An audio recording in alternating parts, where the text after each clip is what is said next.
नमस्ते, सदा वत्सले मातृभूमि, जय हिंद। दोस्तों स्वागत है आप सबका टेक्निकल क्लास में। शुरू करते हैं आज के डिफेंस अपडेट्स को। दोस्तों भारत के स्वदेशी LCA तेजस लड़ाकू विमान को अब और ताकतवर बनाने के लिए भारतीय वायुसेना उसे अमेरिकी जॉइंट डायरेक्ट अटैक म्यूनिशन यानी कि JDAM किट से लैस कर रही है, जो विमानों को सटीकता के साथ दुश्मन के ठिकानों को निशाना बनाने में मदद करेगा। बताया ये जा रहा है कि भारतीय वायुसेना ने हाल ही में JDAM किट के लिए एक समझौते पर भी हस्ताक्षर किए थे, जो एयर टू ग्राउंड बम को 80 किलोमीटर से ज्यादा दूरी पर अपने टारगेट पर हमला करने में मदद करता है।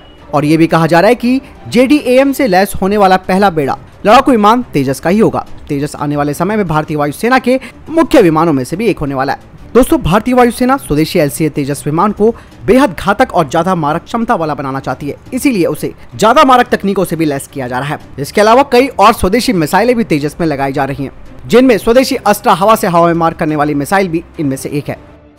रक्षा मंत्रालय स्वदेशी टेक्नोलॉजी पर ज्यादा ध्यान दे रहा है। ऐसे में रक्षा मंत्रालय ने कहा कि स्वदेशी तकनीक से लैस जो लाइट्स है उन्हें सीमा पर लगाया गया है, जिससे कि सीमा सुरक्षा काफी बड़ी हुई है। बता दें कि स्वदेशी कंपनी के द्वारा विकसित की गई ये जो लाइट है वो 1 किलोमीटर के दायरे को कवर करती है, ताकि दुश्मन की हर हरकत को बारीकी से देखा जा सके। रक्षा मंत्रालय ने कानपुर की एक फर्म द्वारा स्वदेशी तकनीक की मदद से बनाई गई लाइटों को सीमाओं पर निगरानी के लिए बढ़ा दिया है। इसकी रेंज को बढ़ाने के लिए LED पर लेंस का इस्तेमाल किया गया है। इस लाइट का निर्माण कारपेट लाइट्स कंपनी ने किया है। उन्होंने कहा कि ये सर्च लाइट लगातार 360 डिग्री पर घूम सकती है और अब तक इसे पंजाब, गुजरात, लद्दाख, अरुणाचल प्रदेश और उत्तराखंड की सीमाओं पर 4000 लाइटों की वो आपूर्ति भी कर चुका है। रक्षा राज्य मंत्री अजय भट्ट जी ने कहा कि भारतीय सेनाओं में महिलाओं की भागीदारी लगातार बढ़ रही है। उन्होंने कहा कि तीनों सेनाओं में कुल मिलाकर 1,03,003 महिला अधिकारी कार्यरत हैं, जिनमें डॉक्टर और सैन्य नर्सिंग सेवा के अधिकारी भी शामिल हैं। उन्होंने कहा कि भारतीय सेना में जवानों के रूप में 100 महिलाएं सेवारत हैं। इसके अलावा अजय भट्ट जी ने बताया कि भारतीय वायुसेना में करीबन 15 महिला लड़ाकू पायलटों को भी कमीशन किया गया है। आगे उन्होंने कहा कि महिला अधिकारियों को अब सभी लड़ाकू भूमिकाओं में शामिल किया जा रहा है और भारतीय नौसेना में तो पहले ही 28 महिला अधिकारियों को जहाज पर नियुक्ति दी जा चुकी है। महिला अधिकारियों को नौसेना के विमानों और जहाजों से चलने वाले हेलीकॉप्टरों में युद्धक भूमिकाओं में तैनात भी किया गया है। केंद्रीय अर्धसैनिक बलों CRPF, BSF, ITBP, SSB, CISF, Assam rifles और राष्ट्रीय सुरक्षा गार्ड में जवानों और अधिकारियों के द्वारा आत्महत्या करने के मामले बढ़ते जा रहे हैं। हैरानी की बात तो यह है कि पिछले साल हर दूसरे दिन इन केंद्रीय बलों में कोई न कोई आत्महत्या करने का केस आया था। 10 साल में विभिन्न बलों के 1205 जवानों के द्वारा ये घातक कदम उठाया गया। अफसरों के अगर मामलों को छोड़ दिया जाए तो अधिकांश केस सिपाही या हवलदार से संबंधित है। केंद्रीय गृह मंत्रालय ने इन घटनाओं के पीछे घरेलू समस्या, वित्तीय दिक्कत और बीमारी को प्रमुख वजह बताया।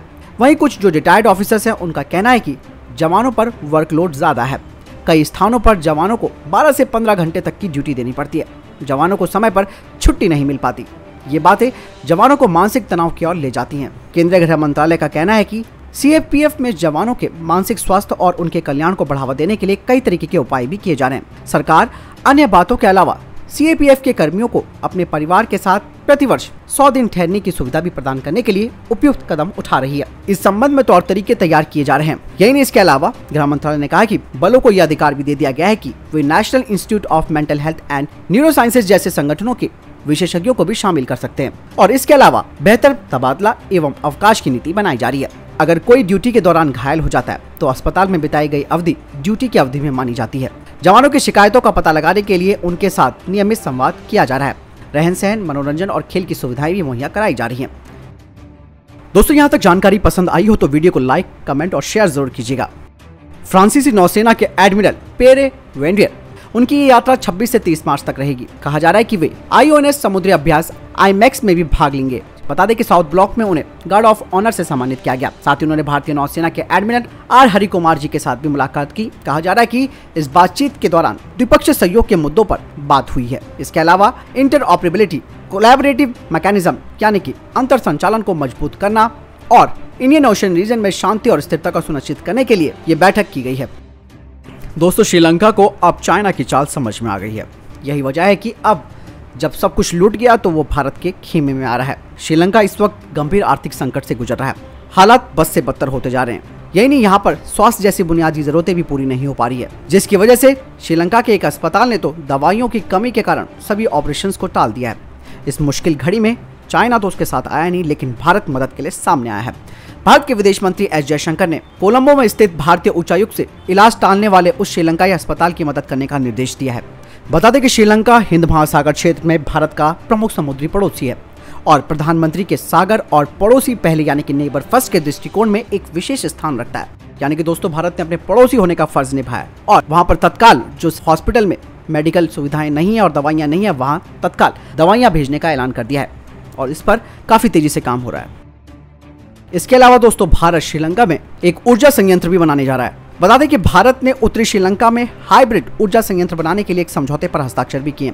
आपको बता दें कि दिसंबर में चीन ने श्रीलंका में 3 संयंत्र बनाने की परियोजना को बंद कर दिया था। बता दें कि अब जो ये नया समझौता किया गया है, इस समझौते को हिंद महासागर इलाके में प्रभुत्व बनाने में चीन के साथ प्रतियोगिता में भारत के लिए एक सामरिक जीत के रूप में देखा जा सकता है। दिसंबर में चीन ने श्रीलंका के 3 द्वीपों पर संयंत्र बनाने की परियोजना को बंद करने की जो घोषणा की थी, उसके बाद चीन ने कहा था कि इसके लिए किसी तीसरे देश को लेकर सुरक्षा चिंताओं की जिम्मेदार ठहराया जा सकता है। हालांकि दोस्तों इस बारे में ये बात सामने नहीं आई है कि नए समझौते के तहत संयंत्र उन्हीं द्वीपों पर बनेंगे जिन्हें चीन की परियोजना के तहत चिन्हित किया गया था और ऊर्जा का स्रोत क्या होगा और अन्य जानकारी क्या है वो उपलब्ध नहीं है। दोस्तों भारत श्रीलंका को अपने प्रभुत्व का इलाका मानता है। हालांकि बीच में कुछ गलतफहमियां हो गई थी, लेकिन उसे भी दूर किया जा रहा है। नाटो सदस्य देश जर्मनी के अमेरिका से 5वीं पीढ़ी के फाइटर जेट F-35 लड़ाकू विमान खरीदने के ऐलान के बाद अब कनाडा भी $15 अरब का सौदा करने जा रहा है। कनाडा ने अमेरिका की लॉकहीड मार्टिन कंपनी को 88 नए फाइटर जेट्स को सप्लाई करने के लिए चुना है। कनाडा और जर्मनी दोनों ने रूस के यूक्रेन पर हमले के बाद इस फाइटर जेट को चुना है। बता दें कि कनाडा के भारतीय मूल के रक्षा मंत्री अनीता आनंद ने कहा कि F-35 विमानों को नाटो के सदस्य देश पूरे विश्व में इस्तेमाल करते हैं और ये एक सक्षम विमान है और यही वजह है कि हम इसे खरीदने की प्रक्रिया में आगे बढ़ चुके हैं। कनाडा को उम्मीद है कि इस साल के आखिरी तक ये सौदा हो जाएगा और साल 2025 से उन्हें फाइटर जेट्स मिलने लगेंगे। इससे पहले जर्मनी ने कहा था कि वो कम से कम 35 अमेरिकी F-35 फाइटर जेट्स को खरीदेगा। दोस्तों आज के टॉप कमेंट्स हैं।